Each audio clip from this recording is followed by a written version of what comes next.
The moment the council spoke, Earth's fate was sealed. The tribunal of stars shone coldly from every corner of the room. Alien eyes glittered with judgment as they cast their verdict with a finality that echoed across the cosmos. Humanity had no voice, no place to stand. The charges were clear, the evidence undeniable. Their greed, their ignorance, their inability to follow the galactic laws had caught up with them.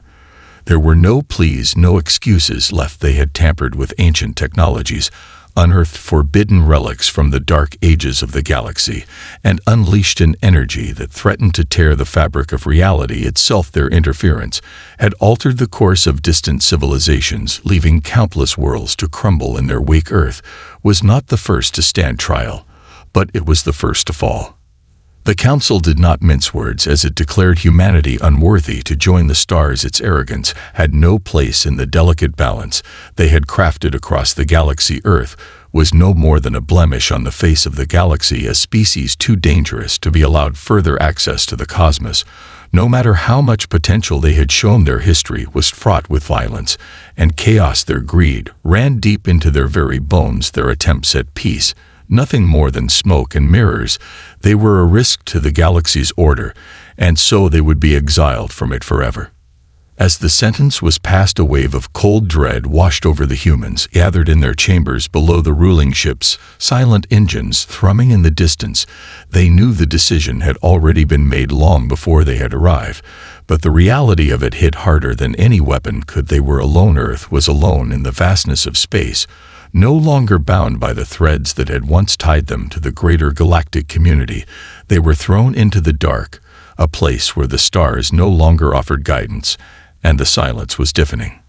The people of Earth had built great wonders. They had reached the stars before their expulsion. They had known peace and prosperity, but now those dreams lay shattered at their feet. Their fleets decommissioned, their ships dismantled, their communications cut off from the wider galaxy, no longer able to trade with their allies or learn from the ancient races that had once offered their wisdom. Now their only choice was to survive.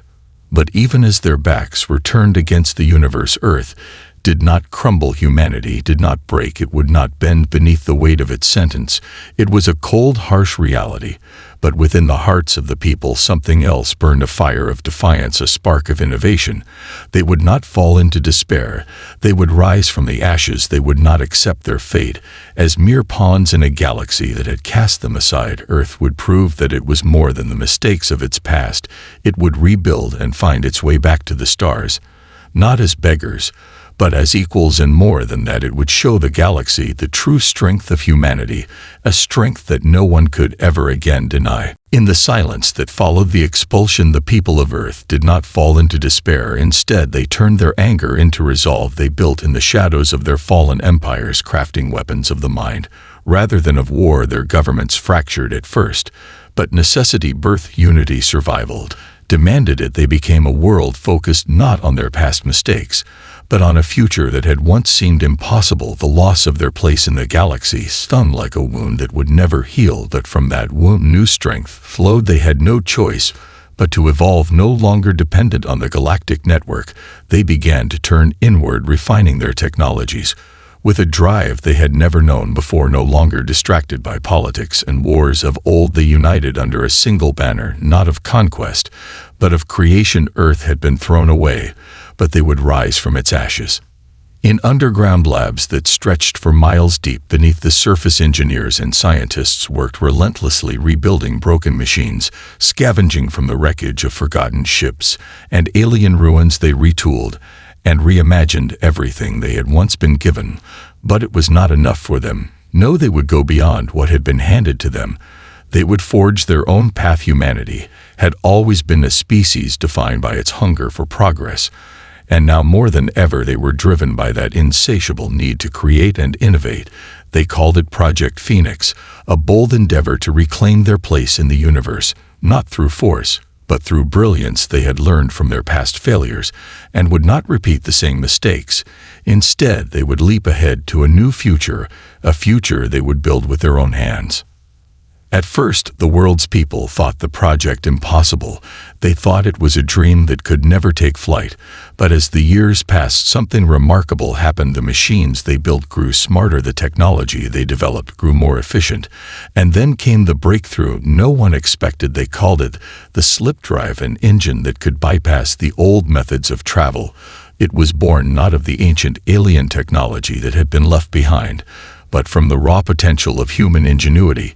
Something new had emerged, a force of nature that bent the laws of physics in ways that no one had ever thought possible. They had cracked the code of space itself, and in doing so they opened a door to a future where anything was possible.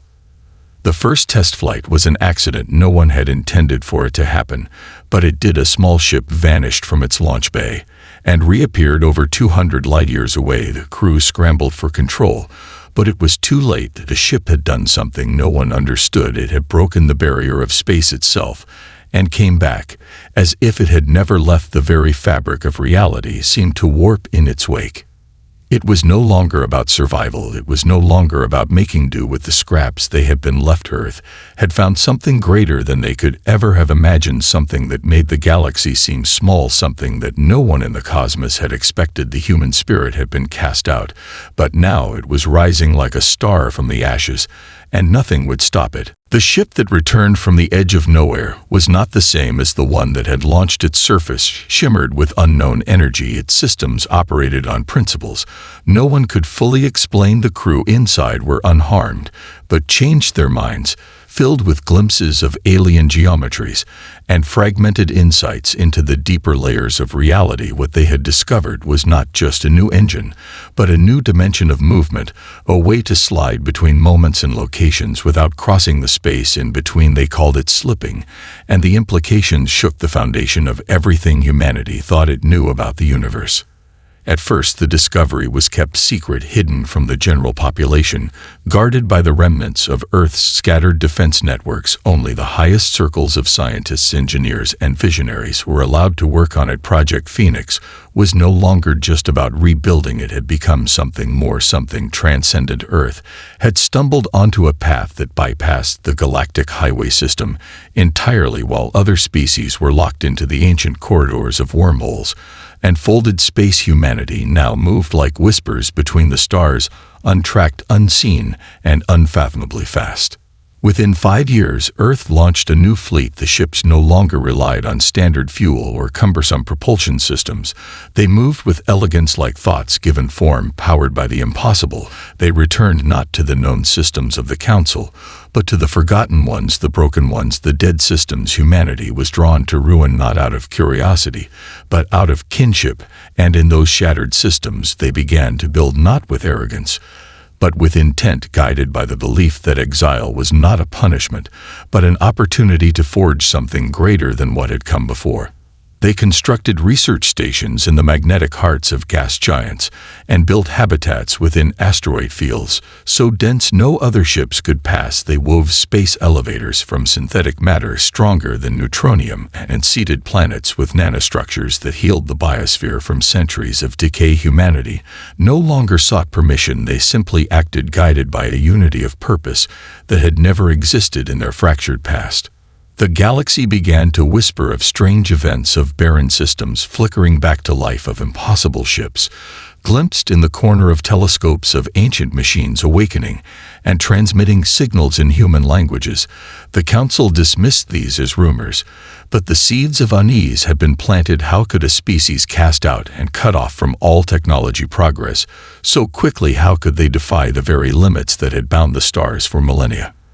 Back on Earth, the people did not wait for validation. They had seen what lay beyond the curtain of conventional thought. They had tasted the infinite, and they hungered for more. The slip drive was only the beginning. It was not a tool, it was a key, and with it humanity intended to open every locked door in the universe, no matter what waited behind them.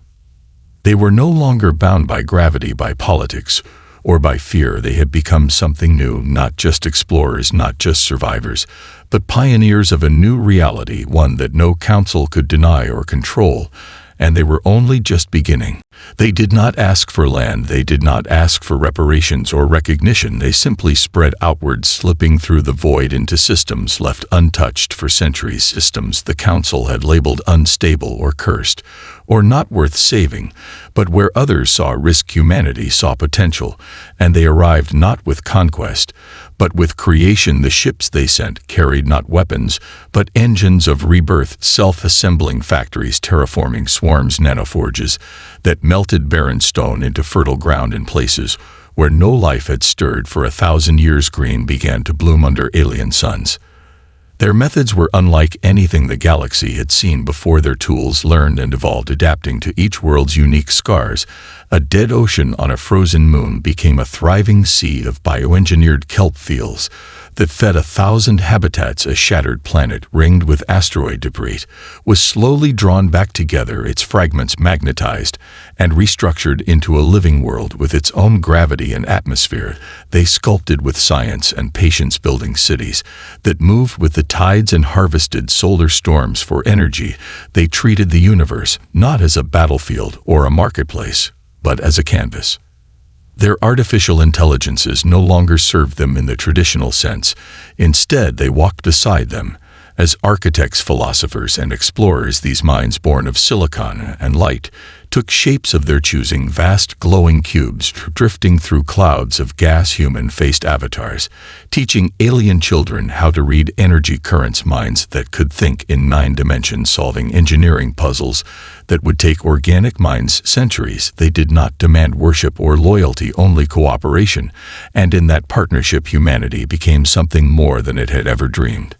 Entire star clusters began to hum with energy as earthborn technology spread faster than anyone could contain it. Derelict alien structures were reawakened, ancient machines reprogrammed to assist with repairs to stellar cores. Even time itself was gently bent in controlled pockets where generations could be born and raised in days, not decades.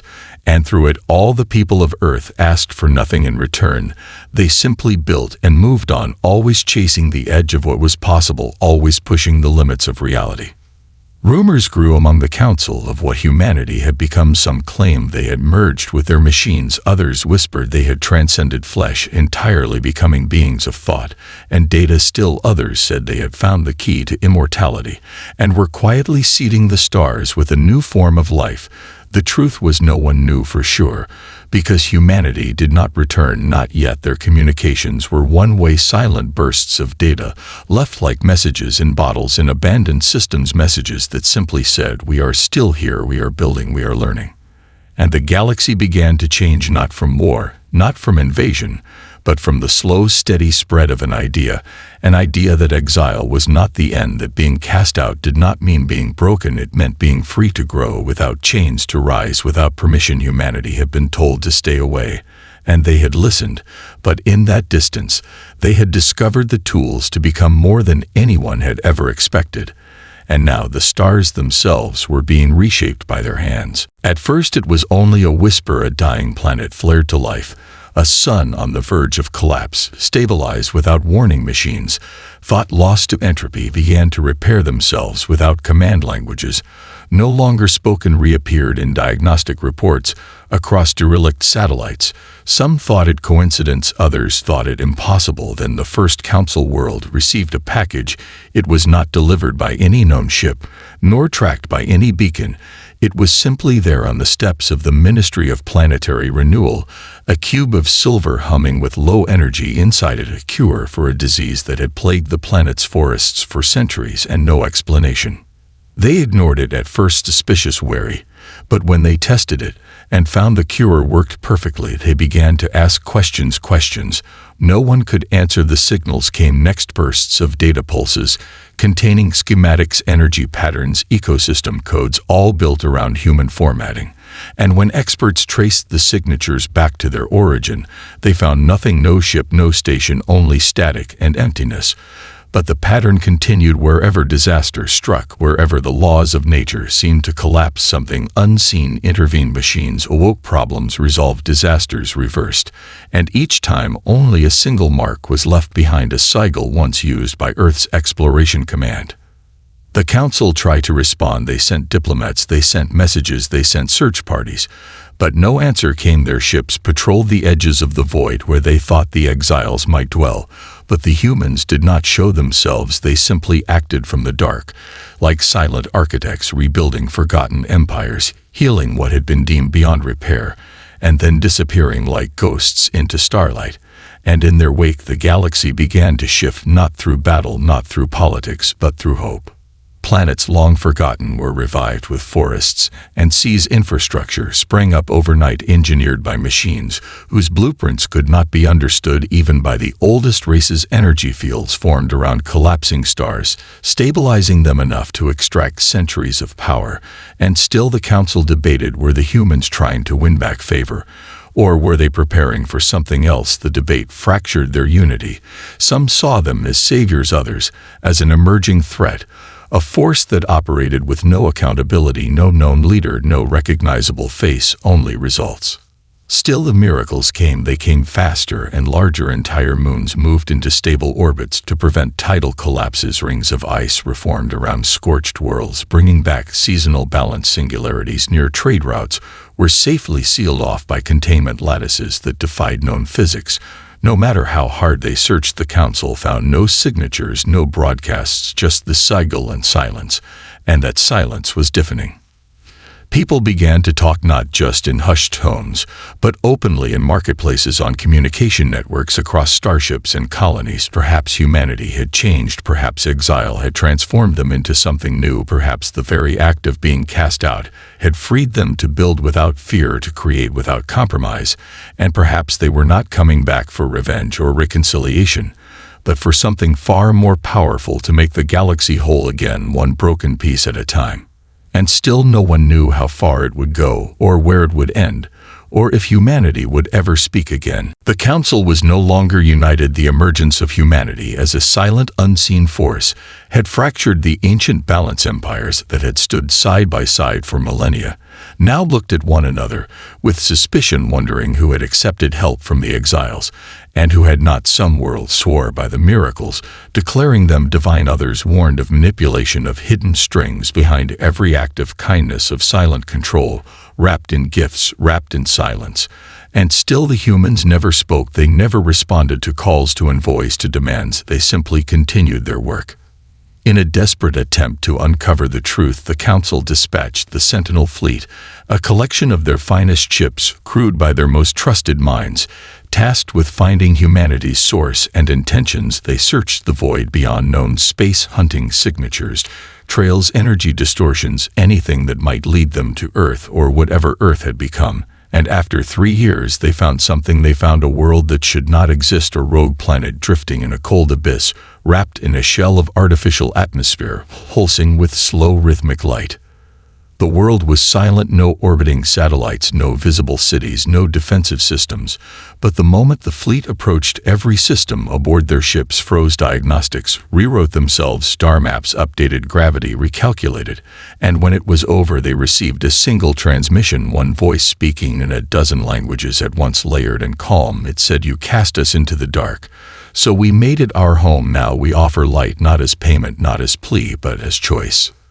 The voice continued, "We do not demand entry, we do not seek favor, we remember exile, and we remember pain, but we have seen what the galaxy could become if healed, not ruled. We have seen stars that should never dim and life that should never die. We offer you a future where none are left behind, not because we must, but because we can." Then silence again. The rogue world disappeared, not physically, but functionally, no longer detectable, no longer reachable like a thought withdrawn from memory. The fleet returned with the message and the council panicked. Some members wanted to accept the offer immediately, open contact, rebuild bridges. Others feared what would happen if they accepted aid from beings they no longer understood, beings who had evolved beyond anything in the current galactic order. Civil unrest followed the message. Some planets revolted against their rulers, demanding an end to the council's dominance. Others created cults around the sigil of Earth, interpreting it as a sign of the divine, a species reborn as stewards of cosmic balance. More voices rose, each with their own fears and hopes, until the council fractured entirely, no longer a unified voice, but a splintered chorus of indecision and awe.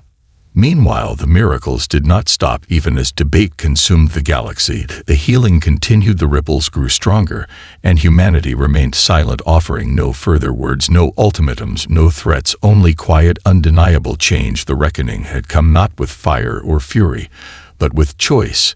And now the galaxy stood on the edge of something vast and unknown, forced to decide whether it would step forward into the future humanity had built or fall back into the ruins of its past. They had been cast out, they had been erased from maps and memory, judged by beings older than their sun, deemed unworthy of the stars, and yet it was they who stood now at the center of a silent transformation that swept across the galaxy like the tide, not through conquest, not through deception, but through creation, through quiet action and undeniable change. Their presence no longer required introductions. Their symbol etched itself into the orbit of every world. They touched a subtle, shimmering mark that told the truth without a single word. Earth was here, Earth had returned, but not to ask, not to beg, not to reclaim, only to give. In the ruins of empires they built gardens, in the wreckage of war they raised monuments, not to themselves, but to possibility. They sent no armies, only machines that built homes and filtered poisoned air. They sent no messengers, only gifts, no trade agreements, only solutions. And for many that was the answer they have been waiting for. The galaxy no longer wanted leaders, it wanted healers. It wanted something to believe in that did not demand obedience, something that offered hope without a price. And that is what humanity became. The Council, as it had once existed, ceased to be. Its members faded one by one, absorbed by local governments or by the new coalitions rising in its absence. Some found peace in the chaos, others found fear, and still others sought Earth not for power, but for purpose. They searched for the world they had cast into the dark, hoping to see it with their own eyes. But Earth was no longer a place, it was an idea, a scattered collection of world ships, minds, and memories, always moving, always growing, no capital, no throne, no center, because their strength was not in location but in motion. They had become stewards of entropy, architects of stability, gardeners of the stars, and when they finally spoke again, it was not through speeches or declarations, it was through action. They'd rebuilt the core of a dying neutron star and reignited it for a planet whose orbit had failed. They reconstructed the timeline of a world lost to a paradox and restored its people to the moment before their end. They created a star forge in a dead sector that had not seen light in 1 billion years and left it behind for anyone who needed it. And so it was that the galaxy began to shift from the first age of order to the second age of becoming, an age not built on fear or ancient laws, but on potential. And in this new age humanity walked quietly in the background, never demanding, always offering. They no longer needed to prove themselves, because their actions had become the foundation of a new truth that even those who once feared them could not deny.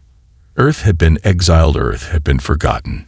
But what humanity did in the silence defied expectation. They returned not as conquerors or rebels, but as builders, as healers, as the ones who had been denied the stars and had learned instead to create their own. And when the stars finally looked back, they did not see the species they had cast out, they saw the future rising.